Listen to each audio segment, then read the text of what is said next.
cientistas, o cronovisor funcionou.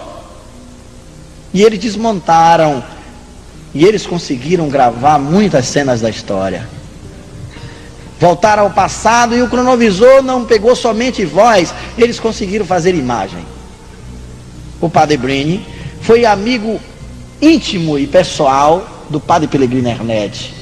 Visitou ele por mais de 20 vezes na Itália.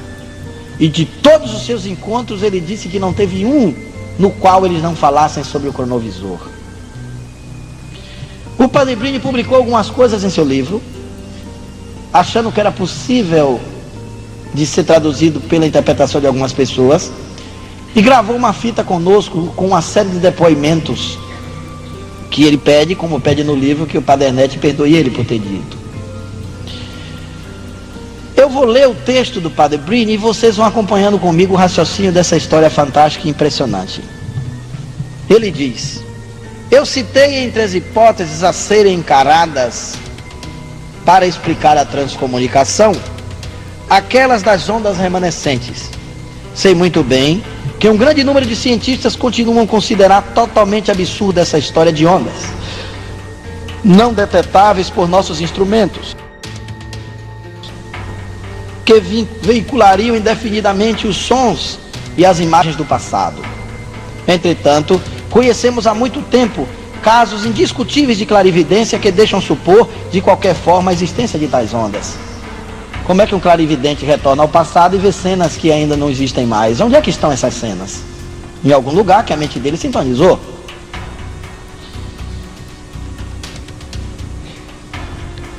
Um aspecto particularmente desconcertante desse fenômeno assume hoje, à luz da ciência contemporânea, um novo valor. A maioria dessas visões à distância parecem, com efeito, desafiar não apenas as leis do espaço, mas também aquelas leis do tempo. Assim, por exemplo, quando Girard Grosset, o conhecido médium de Utrecht, conseguia localizar uma pessoa desaparecida, morta ou viva, ele dava, ao mesmo tempo, indicações precisas sobre as circunstâncias e o momento em que seria reencontrada.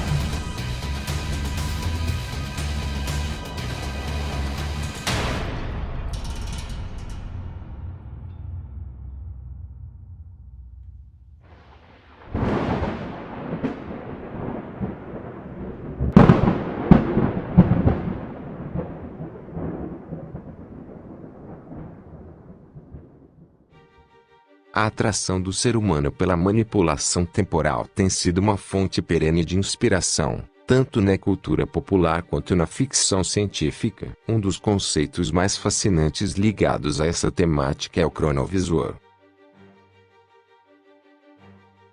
Neste vídeo, entraremos nos meandros desse dispositivo, examinando sua história, suas origens controversas e seu status como uma tecnologia lendária ou possivelmente real. O cronovisor é um instrumento que supostamente pode ver eventos do passado, e até mesmo testemunhar momentos históricos. E isso era para ser mais um dos segredos do Vaticano, mas sua suposta existência, assim como muitas outras informações, foi exposta publicamente.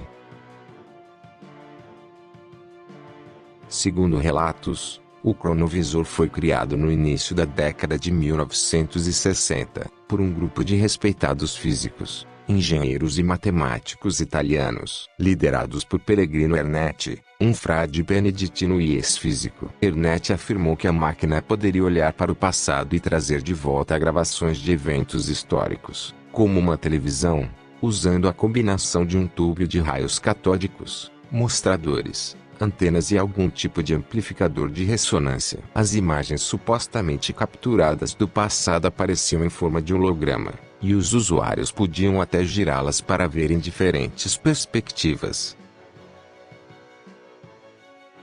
O cronovisor utilizou um processo conhecido como cronotopologia. A ideia era que fosse possível recriar o passado por meio de vibrações deixadas no espaço-tempo. Essencialmente, ele sintonizou as frequências do passado e desconstruiu essas frequências em imagens e sons, teletransportando efetivamente o usuário de volta para aquele momento específico para visualizar. Foi uma afirmação extraordinária, com pouca ou nenhuma clareza científica. No entanto, As histórias da máquina que viaja no tempo despertaram o fascínio de algumas pessoas e chegaram ao reino da cultura artística e cinematográfica.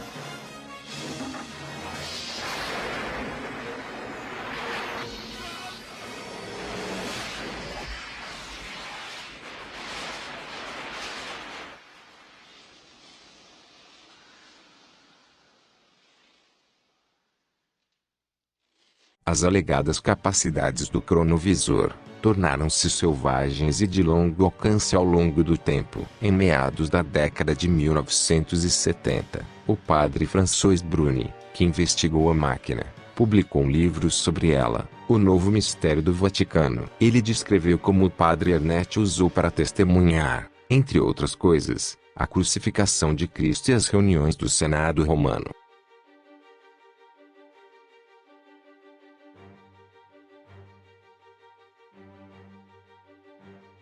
Essas afirmações nunca foram amplamente apoiadas, e muitas pessoas as rejeitaram como simplesmente uma invenção da imaginação do inventor. Os críticos sugeriram que o principal proponente da máquina, o padre Ernest, inventou as lendas em uma tentativa de publicidade, e que tudo era uma farsa bem elaborada. Inevitavelmente, a comunidade científica também rejeitou o cronovisor como uma impossibilidade.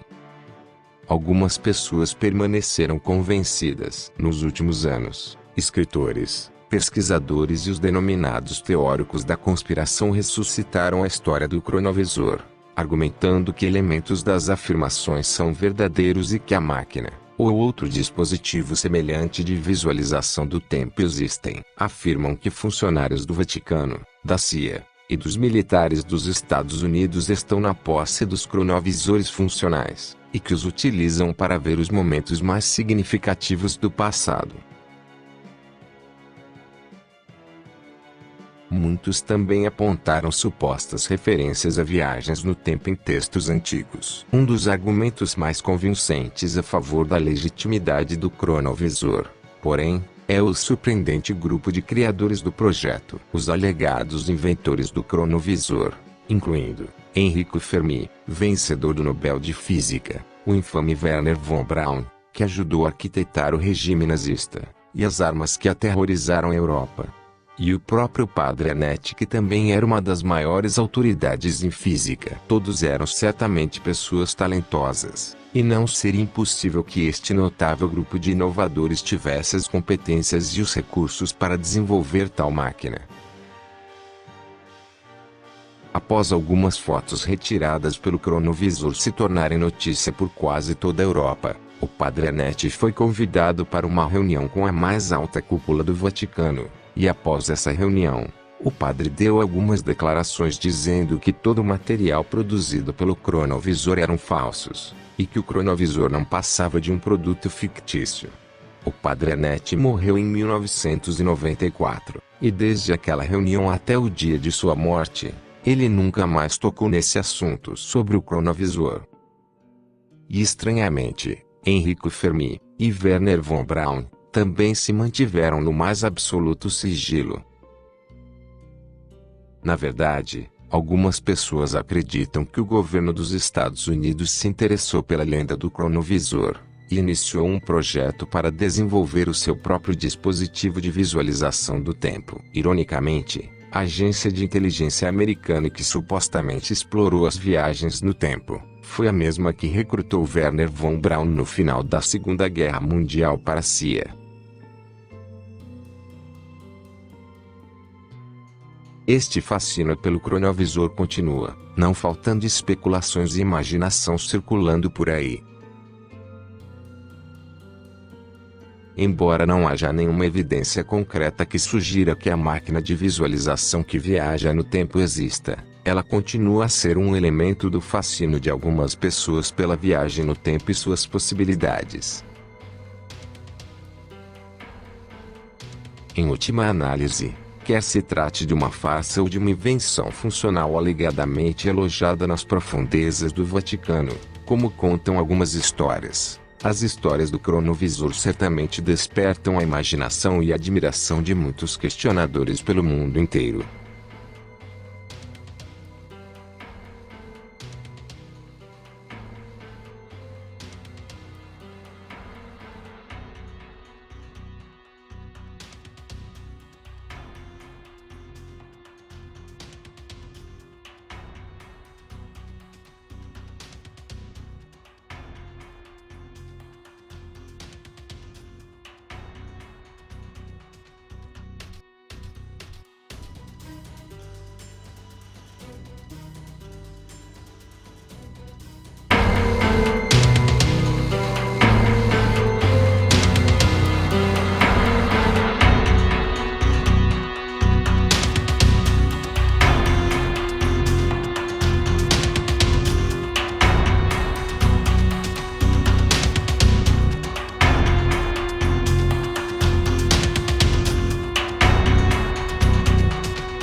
Os registros akáshicos é um conceito profundamente enraizado em tradições espirituais e filosofias místicas, e representam um repositório etérico que guarda a essência e a história de todas as almas desde o início dos tempos. Essa biblioteca cósmica, muitas das vezes descrita como um campo de energia sutil permeando o universo, é considerada por alguns como a chave para desvendar os segredos mais profundos e transcendentais da nossa existência. A palavra akasha deriva do sânscrito e pode ser traduzida como éter ou substância primordial. Os registros akáshicos são vistos como uma matriz de informação universal, uma compilação atemporal de cada pensamento, ações e emoções que moldaram a jornada de cada ser. Acredita-se que acessar esses registros oferece uma compreensão mais profunda da própria existência e das interconexões que permeiam a teia da vida.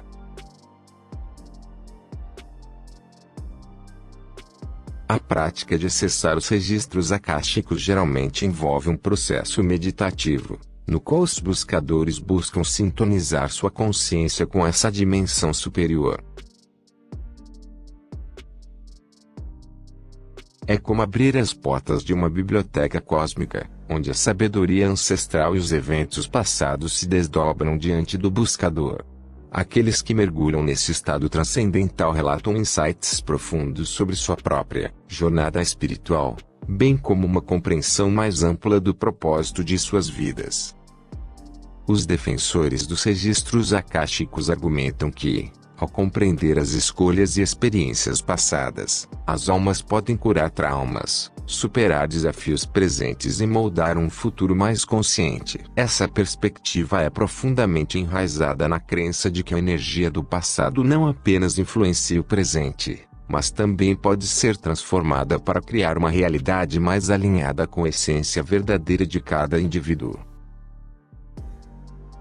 De acordo com o falecido Edgar Cayce, os registros akáshicos podem ser vistos como o supercomputador do universo, um local central de armazenamento para todas as informações. Juntos, os registros akáshicos são um campo de energia que contém o conhecimento passado, presente e futuro de todas as coisas. E isso se manifesta em todos os lugares ao mesmo tempo. Dentro deste campo abrangente existem campos de energia individuais para cada raio, que são extremamente vastos por si só. Os registros akáshicos são como a rede Wi-Fi moderna. Não podemos ver o sinal do Wi-Fi, mas sabemos que está ao nosso redor. É algo invisível, porém, se você acessá-lo, poderá obter informações ilimitadas.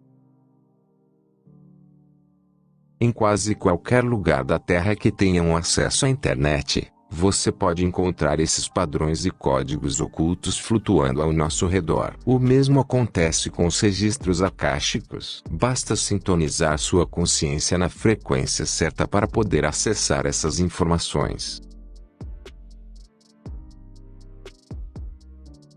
O termo registros akáshicos foi cunhado pela primeira vez em 1883 pelo autor Alfred Percy Sennett, em seu livro Budismo Esotérico, no qual ele descreve como, de acordo com a filosofia oriental, os registros universais existem fisicamente no reino sempre difundido conhecido como akasha, que podem ser acessados por indivíduos instruídos.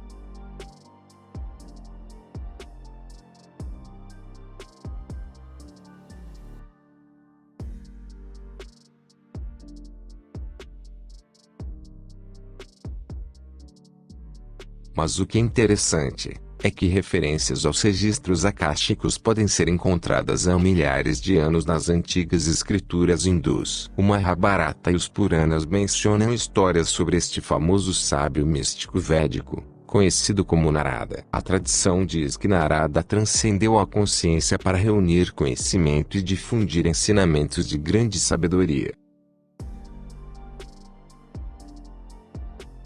Outro ser antigo que supostamente acessou os registros akáshicos foi a antiga divindade egípcia conhecida como Thoth, ou Hermes Trismegistus. Antes de ser reverenciado como um deus, Thoth foi o primeiro grande filósofo egípcio e fundador das antigas escolas de mistério, Recebendo sua sabedoria enquanto em transe meditativo, ele escreveu mais de 40 livros, incluindo a Tábua de Esmeralda, o Livro de Thoth, e o Divino Pimander, o Poimandres. Para os egípcios, seu conhecimento era tão vasto e abrangente, que primeiro começaram a considerá-lo o comunicador com os deuses, eventualmente induzindo ao panteão egípcio. Mas, será que existe alguma prova da existência dos registros akáshicos? Somos limitados pela compreensão moderna do que se qualifica como prova. Qualquer coisa que não possa ser percebida pelos sentidos físicos, ou algo que seja absolutamente impossível de perceber, é difícil validar sua existência. A verdade é que realmente não há como provar materialmente o que atualmente definimos como prova de existência dos registros akáshicos, porque eles não podem ser vistos, tocados, ouvidos, ou medidos. Como disse Nikola Tesla, no dia em que a ciência começar a estudar fenômenos não físicos, ela fará mais progresso em uma década do que em todos os séculos anteriores à sua existência.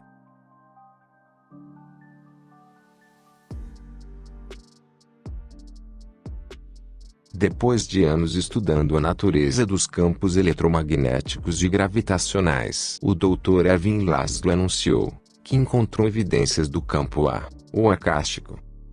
O Dr. Laszlo começou a trabalhar a partir da energia quântica de ponto zero, que é um campo de radiação que existe ao nosso redor que não podemos perceber, mas podemos detectá-lo. E indiretamente, teoricamente, a existência da energia do ponto zero em termos quânticos é bastante sólida, e contém muitas informações sobre o nosso universo. O Dr. Laszlo propôs que isso não carregava apenas informações físicas sobre a mecânica do universo, mas também continha informações intelectuais. Segundo os físicos teóricos, a energia do ponto zero é um grande mar onipresente de ondas de energia quântica, e são invisíveis, mas existem em todo o universo. A própria estrutura da nossa realidade holográfica é feita de energia e informação.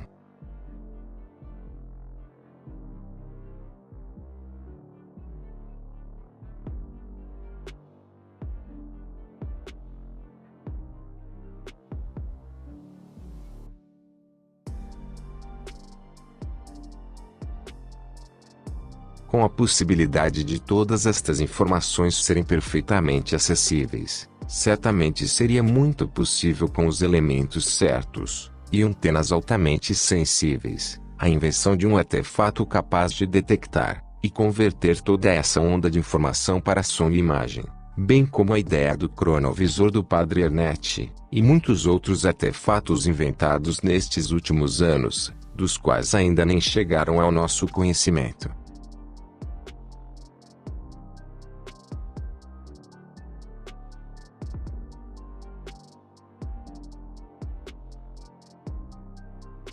No entanto, é crucial notar que a interpretação e a limitação dos registros akáshicos variam significativamente entre diferentes tradições espirituais e filosofias. Algumas pessoas consideram essa prática como uma ferramenta poderosa para o crescimento espiritual, enquanto outras podem vê-la como mera especulação metafísica. Como em qualquer abordagem espiritual, é fundamental encarar os registros akáshicos com a mente aberta, discernimento e respeito pelas diversas perspectivas que compõem o vasto espectro da experiência humana.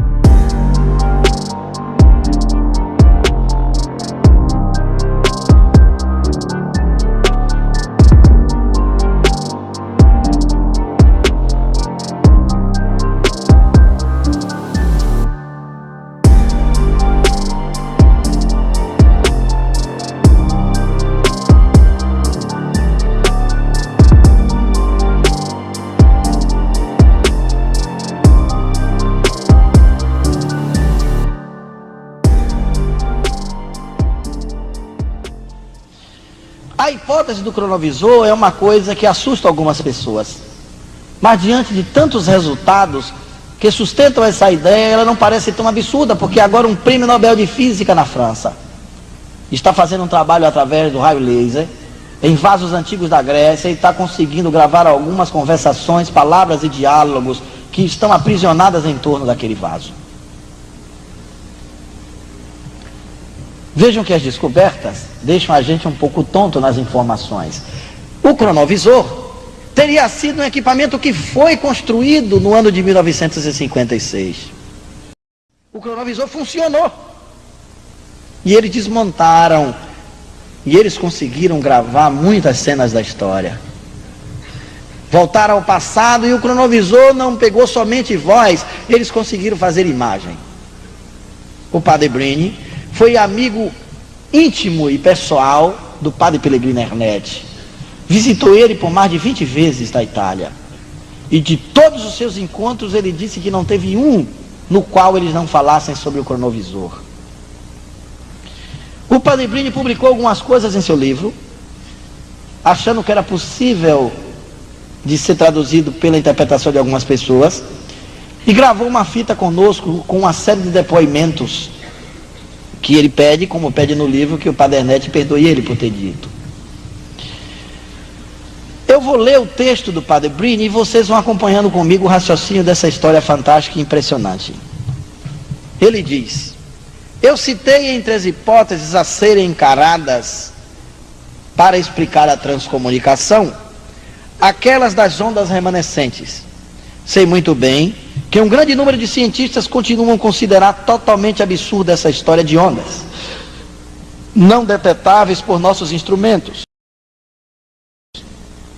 que veiculariam indefinidamente os sons e as imagens do passado. Entretanto, conhecemos há muito tempo casos indiscutíveis de clarividência que deixam supor, de qualquer forma, a existência de tais ondas. Como é que um clarividente retorna ao passado e vê cenas que ainda não existem mais? Onde é que estão essas cenas? Em algum lugar que a mente dele sintonizou.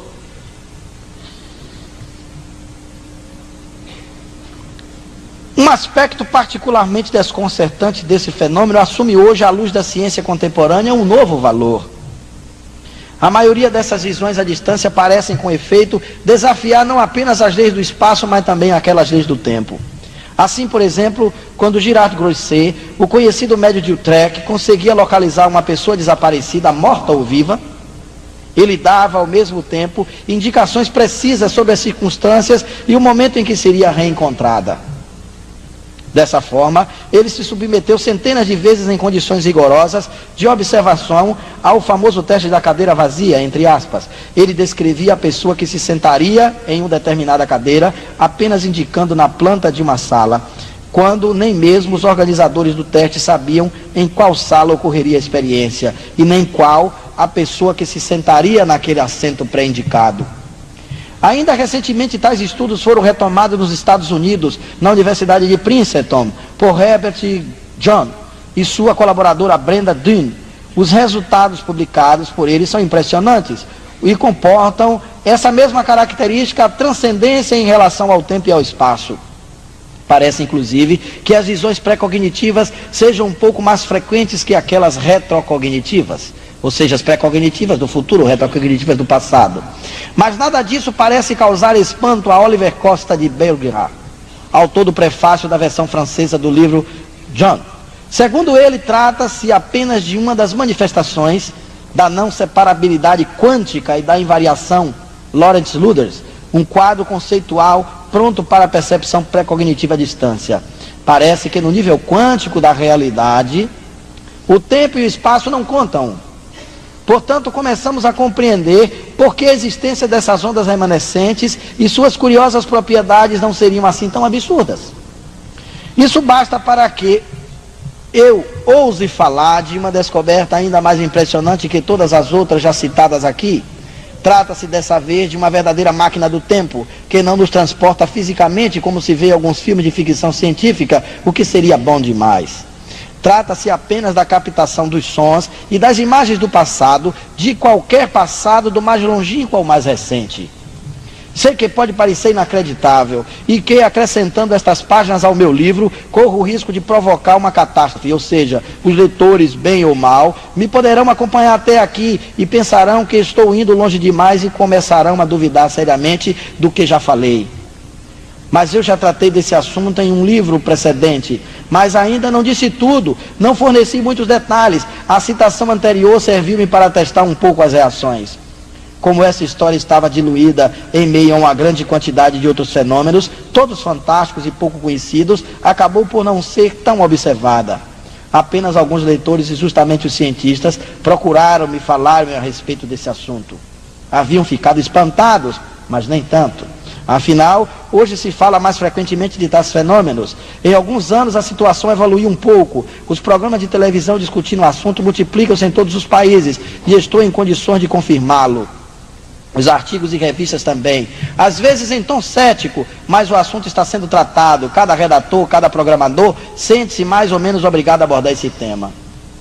Porém, o que me levou a falar um pouco mais a esse respeito foi o fato de ter visto que nosso último prêmio Nobel de Física, George Charpak, não hesitou em contar que realizava pesquisas que no fundo são bastante próximas dessas, as quais tratamos. Com raio laser ele tenta captar parte da antiguidade grega, ecos e sons do passado. O que me contavam há já quase 30 anos não era, pois, tão absurdo assim. Mas é preciso que eu conte as circunstâncias nas quais tive conhecimento desses assuntos. No Instituto Bíblico em Roma. Entretanto, mais que pela exagese dos livros sagrados, eu me interessava há muito tempo pela tradição dos cristãos do Oriente.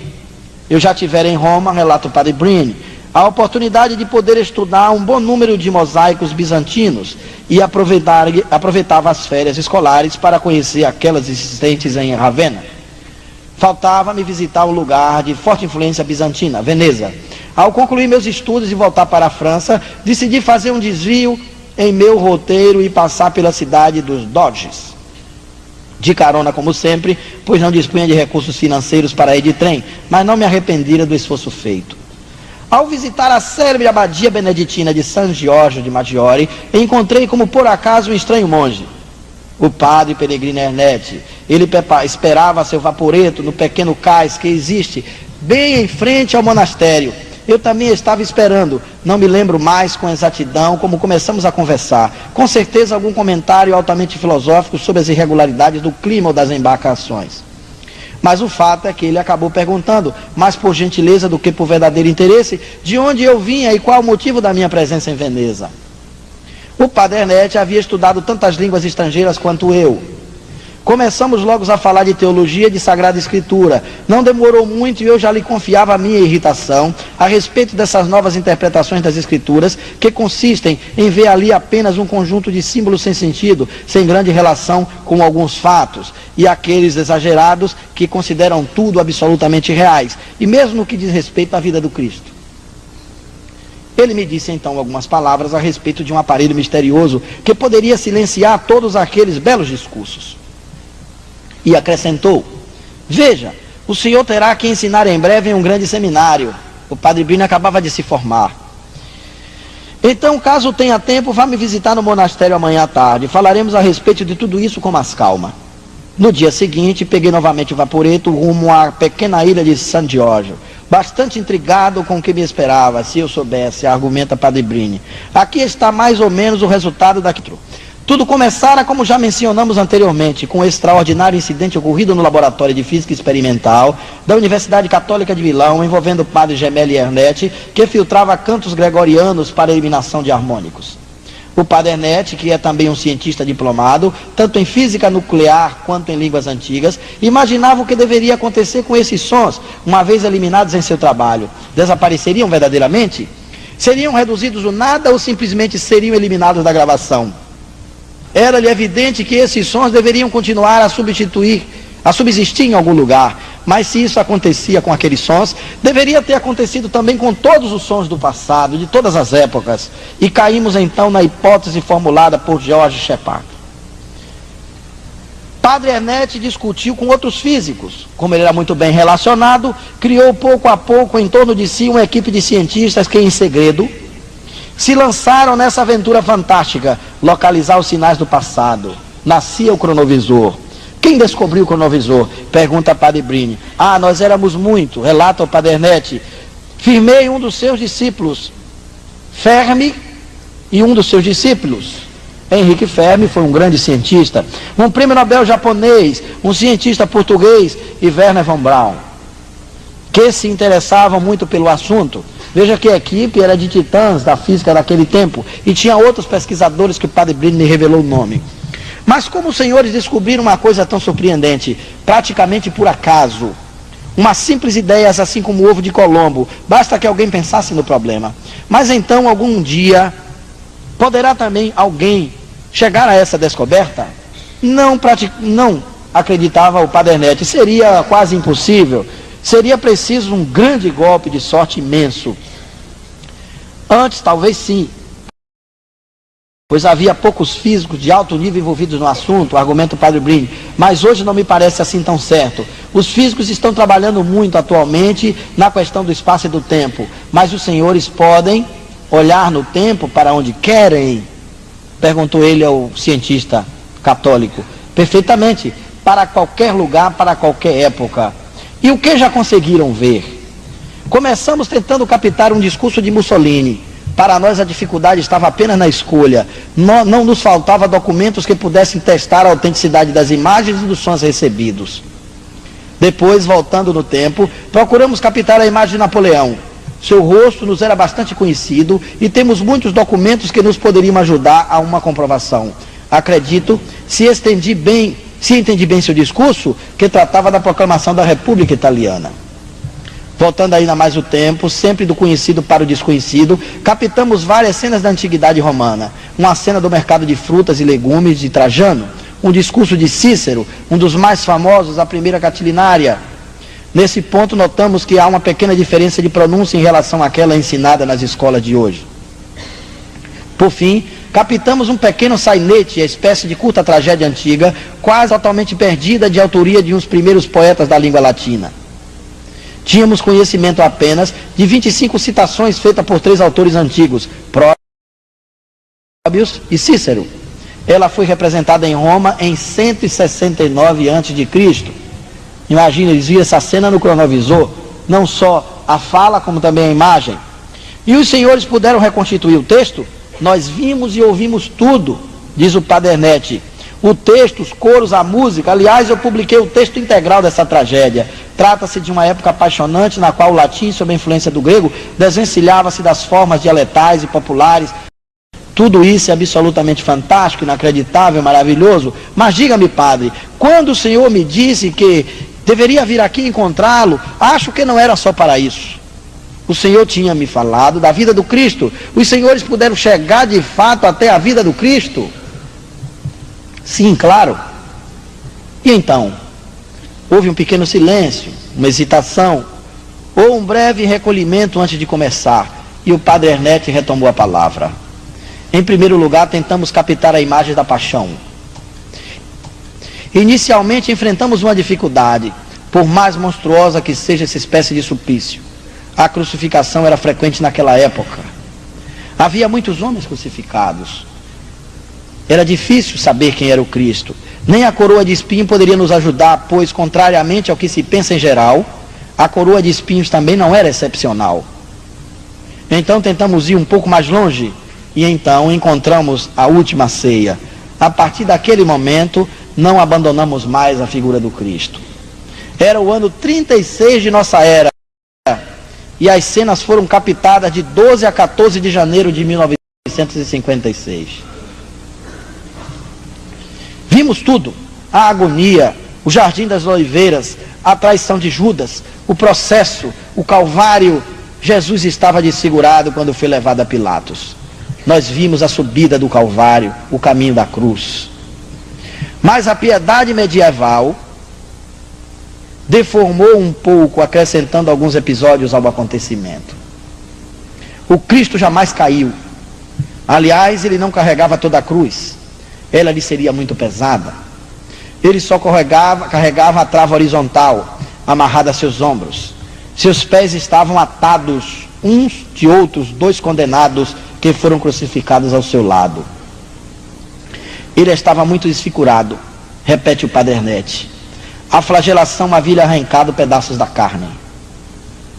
Podia ver até os seus ossos algumas vezes, mas como segundo a lei romana, o condenado devia chegar vivo ao local de sua execução, os soldados requisitaram Simeão, o Cirineu.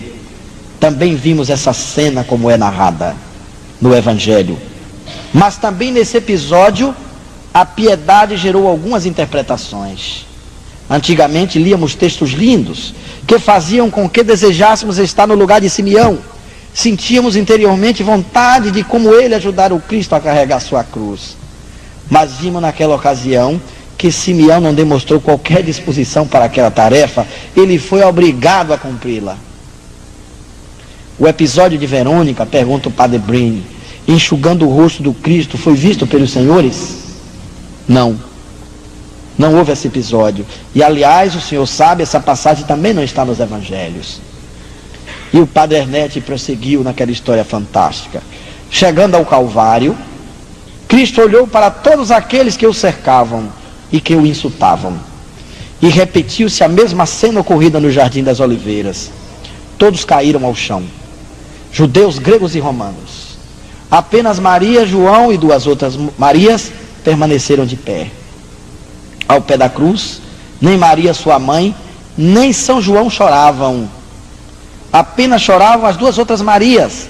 Aí também o Stabat Mater não está correto. Maria não estava lacrimosa. Algumas palavras ditas não estão mencionadas nos evangelhos. Por exemplo, em determinado momento Cristo disse: esta é a vossa hora. Quando estava na cruz também disse: agora que sou exaltado, atrairei todos para mim.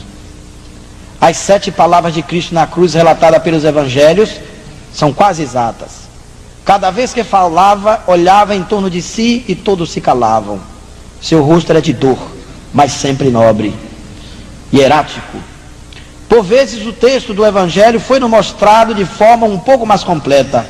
Em outros momentos, a atitude de Cristo tornava mais claro o seu sentido, quando ele disse: tenho sede. Por exemplo, os judeus não compreenderam bem. Ele falava de sede espiritual, pois essas palavras foram ditas depois, logo quando ele repetiu: atrairei todos para mim. Ele falava da sede que sentia de nossas almas. Da mesma forma, quando ele disse ao bom ladrão: hoje comigo tu estarás no paraíso, compreendi, quando olhava aquela cena no cronovisor, que o paraíso era ele próprio. Após as célebres palavras: mãe, aqui está teu filho, e filho, aqui está tua mãe, ele acrescentou, dirigindo-se a São João: e os outros, onde estão os outros? Por que me abandonaram? Eu não acho, acrescentou o Padre Ernest, que o Cristo tinha morrido por asfixia. O cronovisor não mostrou isso, como pensam muitos médicos. Nós vimos que ele se manteve ereto até o último momento. Então foi minha vez de ficar calado por alguns instantes. Diz o Padre Brini. Depois voltou minha curiosidade. E a ressurreição? Os senhores viram também a ressurreição? Sim, é difícil descrevê-la. Era como uma silhueta, uma forma através de uma fina lâmina de alabastro, iluminado ou como um cristal. Vimos pouco a pouco toda a vida do Cristo, as aparições após sua ressurreição. Era como um filme? Pergunta o Padre Brini. Não, de forma alguma. Era em 3 dimensões, como hologramas, com movimento e som, mas sem cor. Repare que revelação interessante. Sim, nós filmamos tudo, muito embora perdendo o relevo, evidentemente, mas era o único meio de mantermos um testemunho. Isto nos permitiu, em seguida, falar com o Papa, que era Pio XII. Estavam presentes ainda o presidente da República, o ministro da Instrução Pública e os membros da Academia Pontifícia. O Padre Brini me contou, emocionado, que o Papa Pio XII, depois que viu as cenas do cronovisor, ficou 4 dias e 4 noites sem poder dormir. E em respeito à paixão do Cristo, quando dormiu no chão por muitas vezes. O que foi feito desse aparelho? Pergunta o Padre Brini ao Padre Ernest. Está desmontado em algum lugar seguro. Mas por qual motivo foi escondida uma tal descoberta capaz de alterar o mundo, de reanimar a fé, porque todos os lados perde a sua força? Esse aparelho pode captar todo o passado de cada um integralmente, sem exceção. Nada mais pode ser mantido em segredo. Não há mais segredo de Estado, nem segredo industrial, nem vida privada para ninguém. Um dia, captamos a preparação de um assalto. Pudemos prevenir a polícia que interveio em tempo.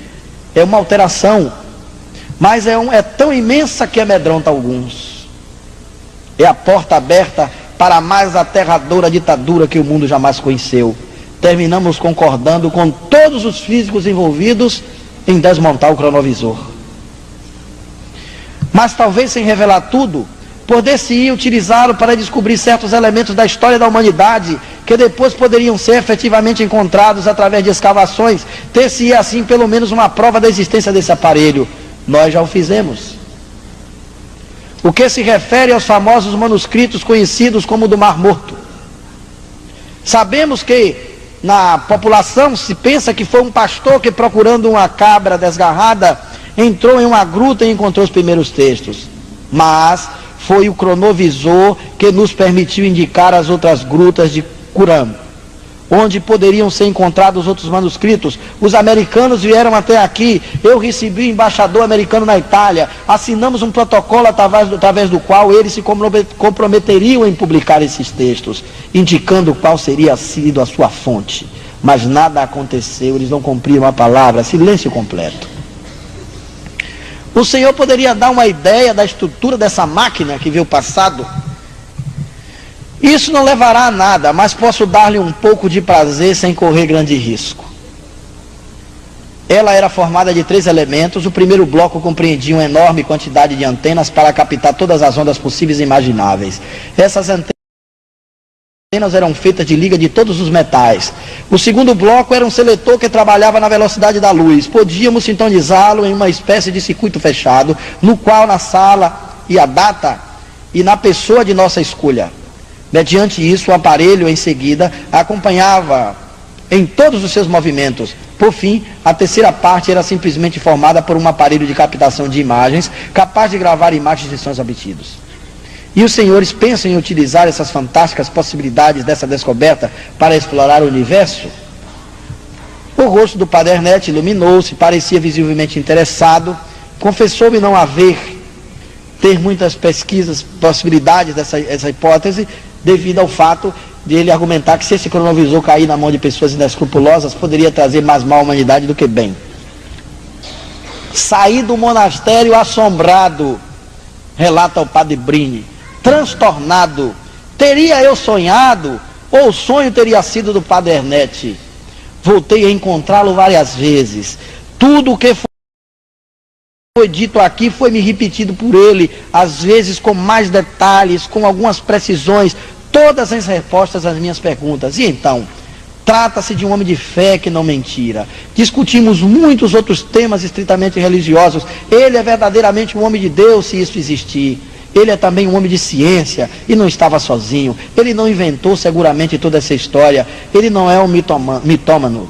Aliás, é bem que se diga que essa descoberta corresponde às famosas crônicas acásticas da tradição oriental e que por certos médios particularmente dotados podem perceber através da psicometria tocando objetos. São indícios de que a ideia não é absurda. Sei de que alguns anos para cá o Padre Ernesto tornou-se bem reticente quando se fala do cronovisor. Não que tenha renegado, mas reconhece que a humanidade não está suficientemente evoluída para suportar tal acontecimento. Entretanto, revelar ao menos parcialmente uma parte de toda essa história, sobretudo no tocante à vida de Cristo, serviria para eliminar radicalmente algumas interpretações reducionistas. Seria calar a boca de muitos charlatões que dizem ter visto a verdadeira vida de Cristo em suas viagens astrais, ou ter percebido revelações através da escrita automática, fenômenos nos quais acredito, mas onde se pode provocar ilusões ou onde podemos nos iludir. Quando Cristo vivia nessa terra, o laser não existia. Essas imagens e esses sons, então fixavam-se por outro meio, mas se ele o quisesse impedir de tê-lo feito, teria impedido. Porque ele permitiu que esses sinais de sua vida e da sua paixão pudessem um dia ser recebidos. Acho que é o momento de falar a respeito. Espero que o Padre Ernesto me perdoe.